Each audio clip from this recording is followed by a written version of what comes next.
Muito bem. Irmãos, todos, inclusive aqueles que se denominam ateus, eles têm algum tipo de fé, porque fé é você acreditar em algo, é você confiar, depositar a sua confiança em algumas coisas. E as pessoas, querendo ou não, por mais que elas se dizem ateus, elas acreditam em alguma coisa, tá? A grande questão é, aonde está fundamentada a nossa fé? Aonde está alicerçada a nossa fé? Alguns depositam a sua confiança em filosofias, ideologias, ou até mesmo em grandes pensadores. Né? Nós temos aí, por exemplo, movimentos como o marxismo, como o culturalismo, como o conservadorismo, o liberalismo e tantos outros que tem por aí. Né? E as pessoas acabam substituindo Deus por esses grandes pensadores. Né? Tem pessoas que depositam a sua fé e a sua confiança nos escritos de Marx, outros de Engels, outros aí de Charles Darwin, outros têm colocam sua confiança, né, em outros pensadores como Olavo de Carvalho e assim por diante. Mas, meus irmãos, nós cremos em Jesus, amém? Cremos na palavra de Deus, né? Nós vamos falar mais sobre isso. Outros, por outro lado, estabelecem igrejas, estabelecem crenças, ou até mesmo gurus, como sua autoridade para assuntos espirituais.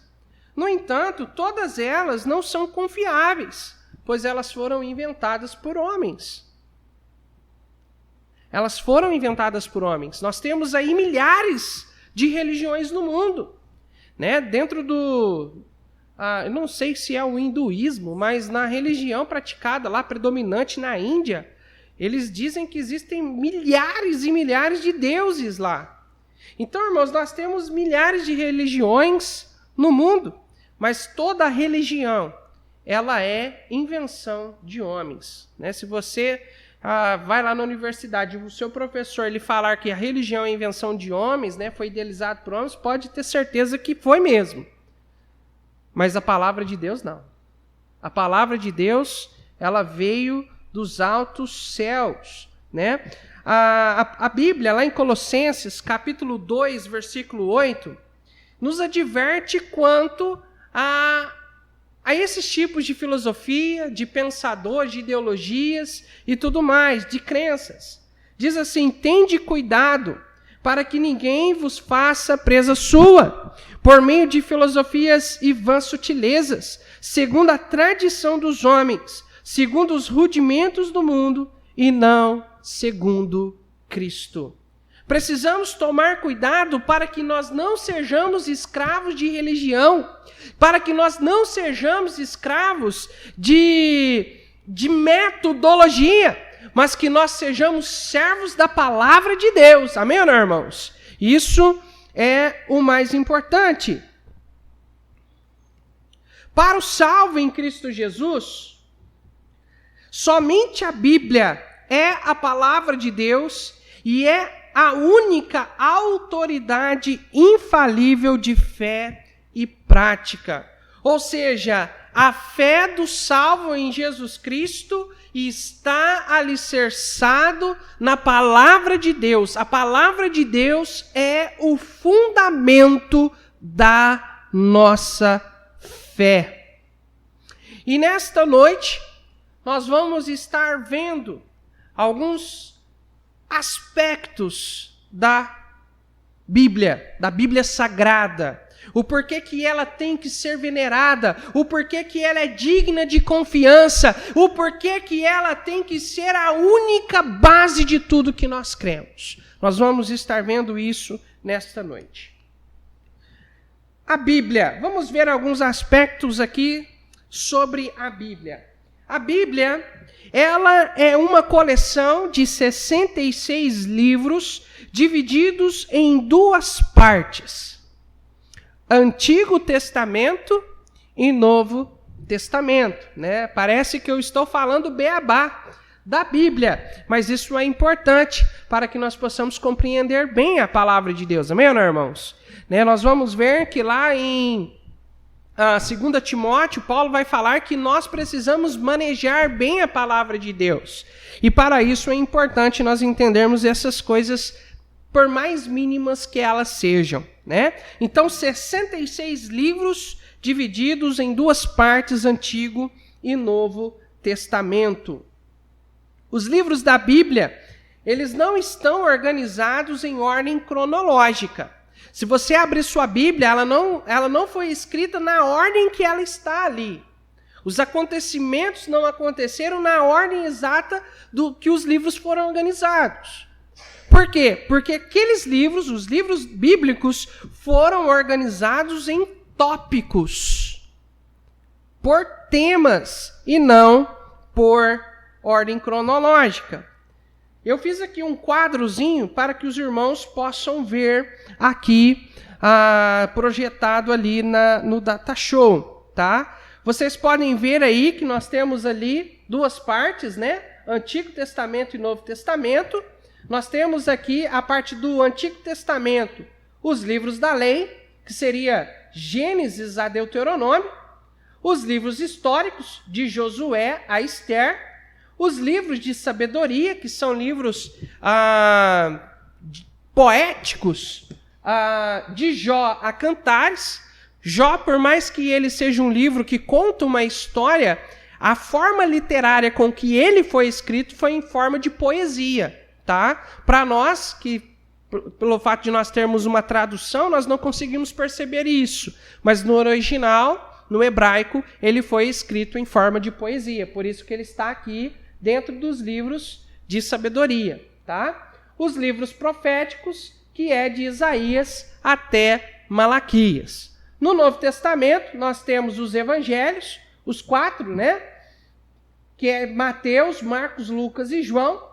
Nós temos o único livro histórico do Novo Testamento, que é o livro de Atos. E nós temos as epístolas, ou as cartas apostólicas, que vai de Romanos a Judas. E o único livro profético do Novo Testamento, que é o livro de Apocalipse, né?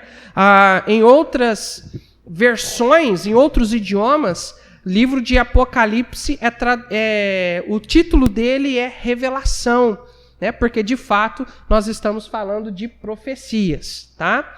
Então, nós temos aí a divisão da Bíblia. Basicamente é isso. Ela foi organizada nesta ordem. Então, quando você pegar a sua Bíblia agora, você vai ter uma ideia de qual livro você está lendo. Se o seu livro é um livro poético, é um livro de sabedoria, é um livro histórico ou um livro de profecias, né? Neste sentido. Então, nós temos aí a organização da Bíblia. Agora nós vamos ver a origem da Bíblia. Como que ela surgiu? Como que ela chegou até nós? Né? A Bíblia, meus amados irmãos, é um livro sobrenatural, pois ela foi dada pelo próprio Deus à humanidade. Abra comigo a sua Bíblia em 2 Pedro, capítulo 1, versículo 20 e 21. 2 de Pedro, capítulo 1, versículo 20 e 21. Diz assim: sabendo, primeiramente isto, que nenhuma profecia da Escritura é de particular interpretação. Porque a profecia nunca foi produzida por vontade de homem algum, mas os homens santos de Deus falaram inspirados pelo Espírito Santo. A Bíblia, meus irmãos, nós podemos ver aí nesse texto, no versículo 21, que a Bíblia ela não foi inventada por homens. Os livros que foram escritos, apesar de serem escritos por homens, Deus ele é o autor. Ele foi dado pelo próprio Deus. Deus ele separou homens consagrados, E Deus ele chamou esses homens e os comissionou, deu a responsabilidade para esses homens escrever aquilo que Deus queria que fosse escrito. Deus usou cerca de 40 homens diferentes, de épocas diferentes, de classes sociais diferentes. Você tem homens que eram agricultores, pastor de ovelhas, mas você também tem nobres, reis que escreveram a Bíblia. Então você tem várias classes sociais diferentes. A Bíblia ela foi escrita em um período de mais de 1.600 anos. Como isso poderia não ser de Deus? Quando você pega os livros, você vê que parece que um livro está conectado a outro, de uma forma sobrenatural. Às vezes você vai pegar um livro secular aí, e o autor ali escreve ali no livro algo, né, uma tese, alguma coisa assim, e no mesmo livro ele entra em contradição. No mesmo livro, ou num outro livro que ele vem escrever depois. Ele já muda aquilo que ele escreveu, que ele disse no outro livro.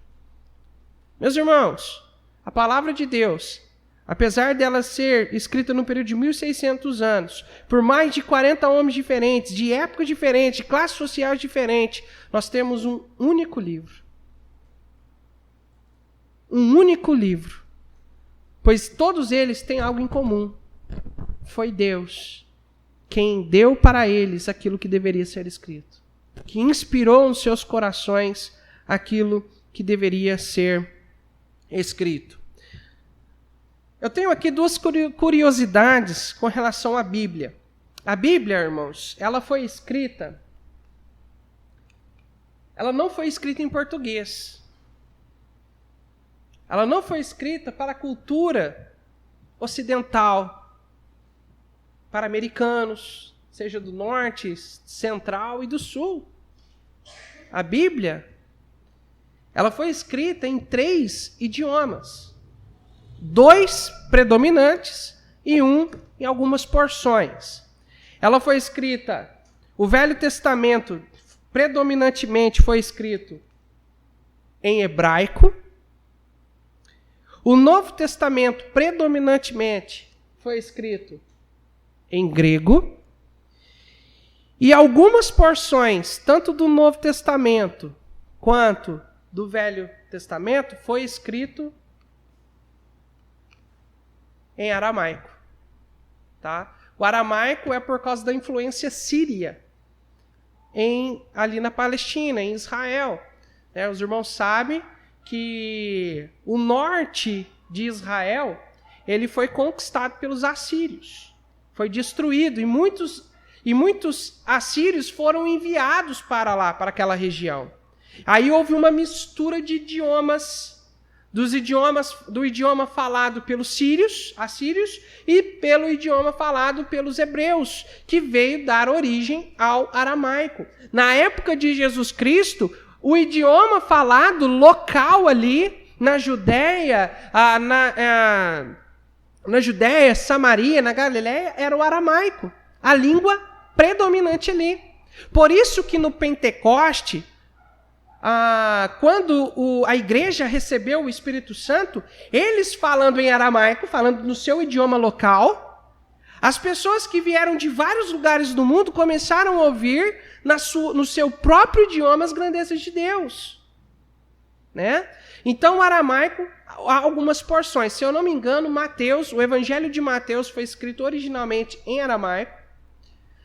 E o Antigo Testamento, algumas porções, né, de livros. Eu sei que Daniel foi algumas porções escrito em aramaico, e eu não me lembro algum outro se foi escrito. Tá?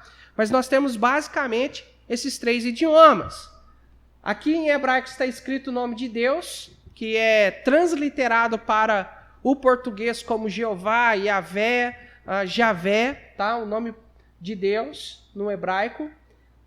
Essa palavra aqui no grego é a palavra logos, que é traduzido por palavra ou verbo. No princípio era o Verbo, e o Verbo estava com Deus, e o Verbo era Deus. No princípio era o Logos estava com Deus, e o Logos era Deus. A palavra de Deus em grego é Logos tutel, né? Então é usado essa palavra, né? Eu procurei essa palavra para representar Jesus Cristo.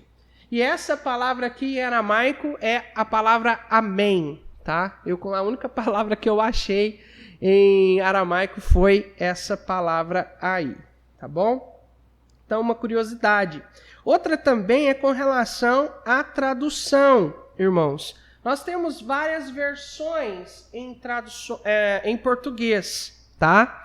Nós temos versões que são equivalência verbal, ou seja,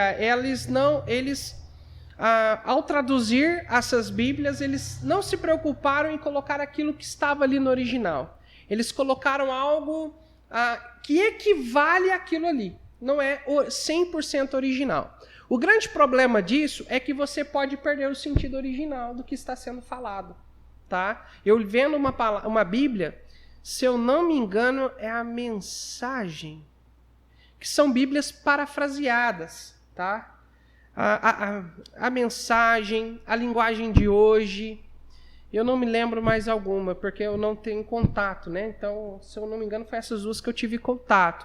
São parafraseando o texto original. Esse tipo de Bíblia é horrível, irmãos. Elas até servem para você fazer uma pesquisa, como um comentário, mas são péssimas Bíblias para você ler diariamente, né? A melhor versão é aquela que é fiel ao texto original, que procura manter a fidelidade do texto original. Nem que se para isso, para traduzir a palavra, ficar um pouco fora de contexto. Por exemplo, lá no Velho Testamento tem texto que fala assim do chifre, né? Acho que Salmos ou Provérbios fala de chifres, alguma coisa assim, que fica vago. Mas são expressões culturais da época, né? Por isso é importante nós entendermos a Bíblia também, os aspectos culturais do texto, né? Os elementos históricos culturais do texto é importante. Então, quando você for comprar uma Bíblia, sempre opte por versões que são fiéis ao texto original, né? Na declaração de fé da igreja, nós colocamos lá que nós optamos, achamos melhor a ACF, Almeida Corrigida Fiel, como melhor versão para ser usada na igreja, né? Se a sua versão não é essa, nós temos Bíblias aqui na igreja, né?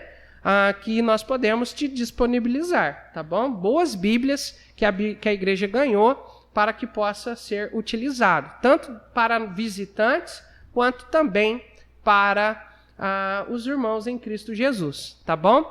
E me lembre, irmãos, quando vir visitantes na igreja, de dar uma Bíblia de presente. Nós temos muitas Bíblias aí, tá bom? Então, dá para nós presentearmos os visitantes com Bíblias, tá bom?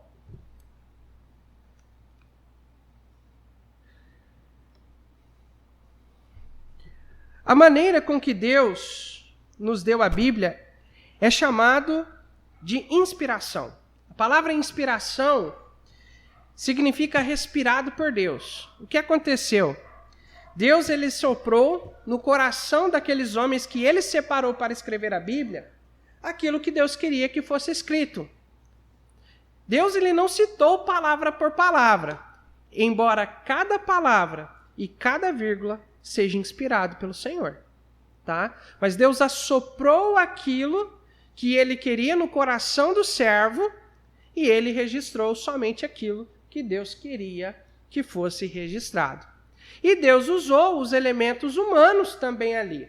Eu coloquei aí, né, lápis de cor, né, 2 mãos ali pintando com lápis de cor, para que nós possamos entender como que a Bíblia foi registrada, né? Ali, né, Deus sendo o autor, seria as mãos ali representadas por aquelas mãos, e cada lápis de cor, um servo usado por Deus para registrar a Bíblia, né? Então, para os irmãos entenderem, né, o autor é um só, mas usou vários lápis, várias cores para, no final, sair a bela obra de arte que é a palavra de Deus. Amém? Né? Tanto é que se você fazer uma análise gramatical e textual, uma análise literária dos textos no original, é possível você identificar, por exemplo, os escritos de Paulo, os escritos de Pedro, os escritos de Tiago. Cada um teve sua forma de escrever, mas Deus é quem inspirou cada um deles para que pudesse escrever apenas aquilo que Deus queria que fosse escrito, tá bom?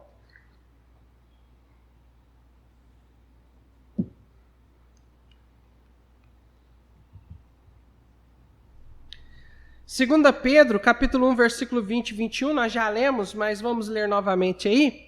Sabendo primeiramente isto, que nenhuma profecia da Escritura é de particular interpretação, porque a profecia nunca foi produzida por vontade de homem algum, mas os homens santos de Deus falaram inspirados pelo Espírito Santo. Então, lendo novamente, a gente consegue perceber isso, que cada homem foi inspirado por Deus para escrever aquilo que Deus queria.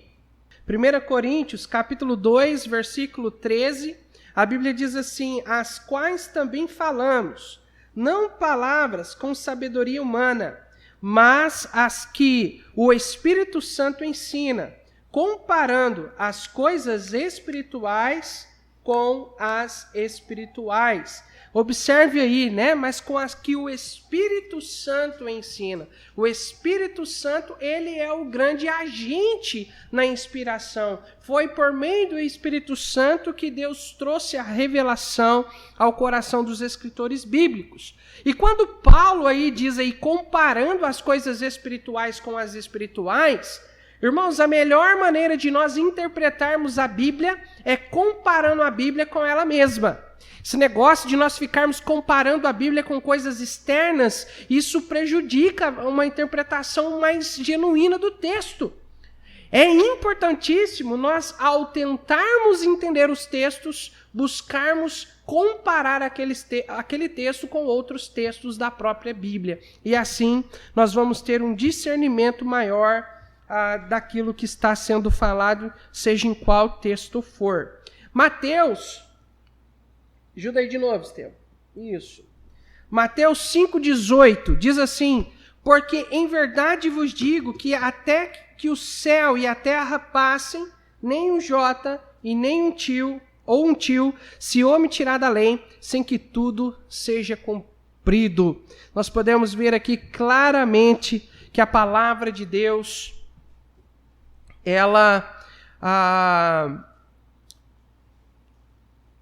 cada palavra, cada tio, né? Aí, se eu não me engano, né? Esse J e esse tio aqui não é o J e o tio do nosso vocabulário em português, mas são letras pequenas do alfabeto grego que, por mais insignificantes que elas possam parecer, elas vão se cumprir, né? Elas não são desprezadas, porque elas foram inspiradas por Deus. A origem da Bíblia. Toda a Bíblia, irmãos, é inspirada por Deus. Lá em 2 Timóteo 3,16, no texto que nós lemos, deixa muito bem claro. Toda a Bíblia é inspirada por Deus. Não tem uma parte que é inspirada e outra não. Toda a Bíblia, de Gênesis a Apocalipse, ela é inspirada por Deus. E não somente inspirada, toda ela é a palavra de Deus. Tem um movimento aí, irmãos, que ensina que a Bíblia não é a palavra de Deus, mas ela contém a palavra de Deus. Porque existem textos que não foi Deus quem falou, que foi, por exemplo, Satanás quem falou. Então a gente não pode afirmar que a Bíblia é a palavra de Deus. Mas, irmãos, isso é um engano demoníaco. É algo satânico isso, essa ideologia. Embora seja Satanás quem realmente fale palavras na Bíblia, toda a Bíblia, ela foi inspirada por Deus, amém, irmãos? E por ser inspirada, por ser a revelação de Deus, ela é sim a palavra de Deus e ela pode sim tocar nos nossos corações e transformar vidas, ok? Então, quando alguém te perguntar se a Bíblia é ou ela contém, você afirme com toda a convicção, ela é a palavra de Deus, amém? E por ser a palavra de Deus, ela nunca caducará. Ela não vai perder a sua validade. Não é difícil você encontrar pessoas que falam, mas isso aí que a Bíblia está dizendo, isso aí é para aquela época lá. Isso aí não é para hoje, não. De fato, a gente precisa ter discernimento, dividir bem a palavra de Deus, porque de fato tem coisas que é para determinados períodos, né? Por exemplo, os dons de manifestação foi para um determinado período específico, mas existem coisas que não, que são princípios eternos. Por exemplo, dízimo é um princípio eterno, amém, irmãos? É para a igreja de hoje, né? Também, por exemplo, disciplina. A Bíblia diz lá em Provérbios que quem ama disciplina seus filhos. Isso é um princípio para toda a vida. Embora possa haver leis que venham impedir os pais de disciplinar os seus filhos, a palavra de Deus é a nossa lei soberana, amém, irmãos? Né? Então existem princípios que jamais caducarão. E a palavra de Deus, né, ela em si, ela jamais caducará antes que tudo venha a ser cumprida, amém, irmãos? Né? Enquanto a profecia não for cumprida, ela não vai perder a sua validade jamais. Deus a preservou até hoje para nós. Nós falamos com relação à tradução, por exemplo. Irmãos, tentaram destruir a Bíblia de todo quanto é jeito, né? Lá no começo da igreja primitiva, por exemplo, com a perseguição romana, tentaram destruir os exemplares da Bíblia. Só que, graças a Deus, os crentes sempre foram espertos, né? Quando vinha lá o exército romano, né, querendo apreender a Bíblia, as porções da palavra de Deus, porque naquela época eles ainda não tinham, né, livros como nós temos hoje, né, eles tinham porções da Bíblia, eles sempre entregavam para ser destruído aqueles que eles sabiam que não eram inspirados por Deus, né? E por mais que eles viessem a destruir as porções da palavra de Deus que os crentes tinham, eles jamais conseguiram destruir toda a Bíblia. Até mesmo na Idade Média, né, o catolicismo romano predominando ali na Europa, eles destruíram, né, tentavam destruir versões da Bíblia nos idiomas locais. Né? Tyndale, por exemplo, foi um exponente, alguém que veio antes da Reforma Protestante, mas era alguém que estava trabalhando na tradução da Bíblia para o inglês. E ele foi condenado à morte por traduzir a Bíblia em português. E a Igreja Católica, o governo ali, por meio do catolicismo romano também, ordenou a destruição de todos os exemplares em inglês. Né? E eu creio, irmãos, de todo o meu coração, que Deus ele preservou a palavra de Deus para que ela pudesse chegar até nós e não somente preservar, mas Deus também trabalhou e continua trabalhando para que a palavra de Deus seja traduzida para mais e mais idiomas. Porque existem muitos idiomas que não têm ainda a Bíblia no seu idioma, como, por exemplo, dialetos indígenas. Há muitas línguas indígenas que não têm a Bíblia no seu idioma. Né? Então eu creio no meu coração, todo meu coração, que isso também faz parte, é algo importante na obra de Deus. Eu estava vendo uma igreja nos Estados Unidos, o pastor lá, eu acompanho várias igrejas nos Estados Unidos, mas por causa da música, né? Porque se for falar da mensagem mesmo, você não entende nada, né? Mas eu gosto muito da música. E tem algumas igrejas que têm serviço, né, que tem cultos em espanhol. E o espanhol já dá para entender uns 85%, né? Dá para entender bastante. Mas uma das igrejas lá que eu acompanho, né, estava mostrando, fez um vídeo de divulgação que eles têm uma gráfica, né? Eu acho que é Victoria Baptist Press. Eu acho que é isso o nome lá. É uma gráfica que a igreja tem, o ministério da igreja, e eles têm impresso Bíblias em vários idiomas e enviado para o mundo inteiro gratuitamente. Né? Isso é algo maravilhoso, né? Realmente são igrejas de visão. Né? Eu tenho facilmente visão para isso. Né? A igreja crescendo, né? Tendo condições, talvez ter uma gráfica ali para fazer materiais evangelísticos, fazer Novo Testamento, até mesmo Bíblias inteiras, para espalhar pelos 4 cantos da terra. Isso é realmente maravilhoso. Por que nós precisamos da Bíblia? Vamos aqui engatar aqui uma uma quinta marcha, né? Tem uns carros aí mais modernos que tem até sexta marcha, sétima marcha, né? Então, se eu não me engano, tem até 9 marchas, né? Uns carros automáticos aí. Então, vamos engatar aí a 9ª marcha aí e vamos acelerar aqui, né? Por que nós precisamos da Bíblia? Irmãos, nós precisamos da Bíblia porque ela nos revela o único Deus vivo e verdadeiro. Ela nos revela o verdadeiro Deus. Não tem como a pessoa falar assim, eu acredito em Deus, mas não acredito na Bíblia. Então ela não acredita no verdadeiro Deus. Alguém rapidamente abre a Bíblia em 1 Tessalonicenses, capítulo 1, versículo 9. Leia para nós.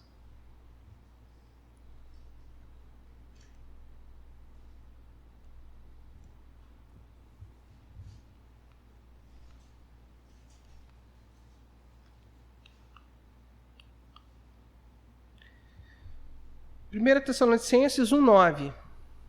Porque eles mesmos anunciam de nós qual a entrada que tivemos para convosco, e como dos ídolos nos convertestes a Deus para servir ao Deus vivo e verdadeiro. Então, tá vendo o que a palavra de Deus que Paulo diz? Como vocês converteram dos ídolos, dos falsos deuses, para o Deus vivo e verdadeiro. Então, irmão, só existe um Deus único e verdadeiro.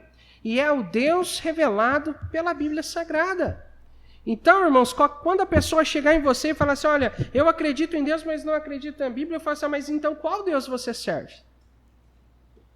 Porque o Deus único e verdadeiro é revelado pela Bíblia. Entende? Então, isso é muito importante. Precisamos da Bíblia, além dela ensinar, né, revelar o único Deus vivo e verdadeiro, por causa de sua mensagem. De Gênesis a Apocalipse, a Bíblia revela uma pessoa. E quem é essa pessoa? Jesus Cristo. No Evangelho de João, capítulo 3, versículo 16, resume bem a mensagem da Bíblia inteira. E qual é essa mensagem? Porque Deus amou o mundo de tal maneira que deu o seu Filho unigênito para que todo aquele que nele crê não pereça, mas tenha a vida eterna. A Bíblia de Gênesis a Apocalipse é Deus agindo, é Deus trabalhando para trazer as pessoas até Jesus Cristo. Para revelar o Filho, revelar Jesus Cristo. Para nós. Irmãos, a Bíblia, ela é uma... Ajuda aí, Esther. A Bíblia é uma carta de amor. Uma carta de amor de Deus para com toda a humanidade. E nesta carta, Deus nos revela a origem e o destino do homem. Essa pergunta, né? Da onde viemos e para onde vamos, é a pergunta que paira na ciência. E nunca ninguém conseguiu responder algo certo, algo concreto. Mas a palavra de Deus nos mostra de onde viemos e para onde nós vamos. A Bíblia, esta carta, revela para nós a condição natural do pecador, revela o grande amor de Deus, o grande ato de amor de Deus, enviando Jesus ao mundo para morrer por nós. Revela que Jesus satisfez a justiça de Deus na cruz. Revela que Deus ressuscitou a Cristo dos mortos ao 3º dia e convoca todos os pecadores à fé em Jesus Cristo, único e suficiente Salvador. A palavra de Deus, nós precisamos da Bíblia, porque a Bíblia, ela aponta para Jesus, nos mostra onde nós podemos encontrar vida, encontrar paz, encontrar a verdadeira alegria, encontrar esperança, aonde nós podemos encontrar salvação, vida eterna em Cristo Jesus. E nós, salvos em Cristo Jesus, nós precisamos da Bíblia porque a Bíblia é o alimento espiritual para nossas almas. A Bíblia, ela é a espada do Espírito que penetra no mais profundo do coração do homem e é capaz de discernir, né, os nossos pensamentos e intenções do coração. A Bíblia, ela impacta o coração de todo aquele que abre o seu coração para ela e permite que Deus trabalhe no nosso coração por meio dela. A Bíblia nos ajuda a não pecarmos. Lá em Salmos 119, 11, escondi a tua palavra no meu coração para não pecar contra ti. A Bíblia, ela é a lâmpada e a luz para o nosso caminho. Por meio dela, nós não tropeçamos, nós enxergamos bem aonde pisamos. A palavra de Deus, ela nos aponta, ela é a bússola, ela aponta para o caminho que nós devemos seguir. De acordo com 2 Timóteo, capítulo 3, versículo 16 e 17, o texto que nós lemos no começo do estudo, a Bíblia ela é útil para ensinar, ou seja, ela é útil para ensinar a verdade e o que é correto, justo e verdadeiro. Ela é útil para repreender, para nos advertir, para me advertir quando eu estou errado. A Bíblia ela é útil para corrigir, ou seja, nos capacitar para corrigir o que está errado. A Bíblia ela é útil para instruir em justiça, ou seja, para nos treinar, para que nós sejamos úteis a Deus.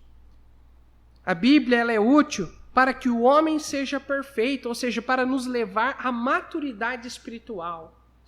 E ela é útil para que nós sejamos perfeitamente instruídos em toda boa obra, ou seja, ela nos leva à obediência completa a Deus. Nós precisamos da palavra de Deus, amém, irmãos? Precisamos da Bíblia todos os dias. E o que eu devo fazer com a Bíblia? O que nós devemos fazer com a Bíblia? Irmãos, a Bíblia ela não foi nos dada para servir de amuleto, deixando ela aberta ou mesmo fechada em algum móvel da nossa casa, ali pegando poeira. A Bíblia ela só impactará nossos corações se nós colocarmos ela dentro dos nossos corações, amém, irmãos? Né? A partir do momento que nós colocarmos ela nos nossos corações, ela vai impactar as nossas vidas. Às vezes, por causa de um esfriamento espiritual, por causa da presença de algum pecado, nós podemos até mesmo chegar a perder a fé em alguns sentidos, em alguns aspectos. Mas sabe como que a nossa fé pode ser fortalecida?